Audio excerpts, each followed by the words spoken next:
दोस्तों अगर आप सोनी लिव एप्लीकेशन यूज करना चाहते हो तो सोनी लिव एप्लीकेशन आप कैसे यूज करें, चलिए वीडियो को शुरू करते हैं विदाउट टाइम वेस्ट। सिंपल सा दोस्तों प्ले स्टोर ओपन कर लेना है एंड प्ले स्टोर ओपन करने के बाद आपको यहाँ पर से सर्च कर लेना है Sony LIV. Sony LIV application जैसे सर्च करते हैं तो एप्लीकेशन यहाँ पर आपको देखने को मिल जाती है। 3.7 की रेटिंग की एप्लीकेशन मिल जाती है। 500 मिलियन इस एप्लीकेशन के डाउनलोड मिल जाते हैं एंड एप्लीकेशन के रिलेटेड यहाँ पर कुछ स्क्रीनशॉट भी आपको देखने को मिल जाते हैं, यानी कि इस एप्लीकेशन में आपको कैसे देखने को मिल जाता है। एप्लीकेशन OTT प्लेटफॉर्म है। ओपन कर लेता हूँ, मैंने ऑलरेडी इसको इंस्टॉल कर रखा है। ओपन करते हैं तो यहाँ पर आपको देखने को मिलता है कुछ इस तरीके से इंटरफेस।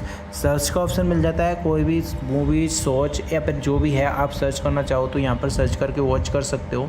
जैसे कि गुल्लक का ऑप्शन मिल रहा है, न्यू सीजन आ चुका है न्यू एंड यहाँ पर ये ऑप्शन देखने को मिल जाता है। यहाँ पर आपको ये ऑप्शन देखने को मिल जाता है। लॉगिन करने के बाद प्रोफाइल आपको देखने को मिल जाएगी, ठीक है। एंड सब्सक्राइब वाले ऑप्शन पर क्लिक करके आपको यहाँ पर बहुत सारे प्लान्स देखने को मिल जाते हैं, जो कि साइन इन वाले ऑप्शन पर क्लिक करके आप पहले साइन इन कर लोगे तब आपको प्लान परचेस करने का ऑप्शन मिलेगा, ठीक है। तो इस तरीके से आप ये एप्लीकेशन यूज कर सकते हो, सर्च में मिल जाते हैं।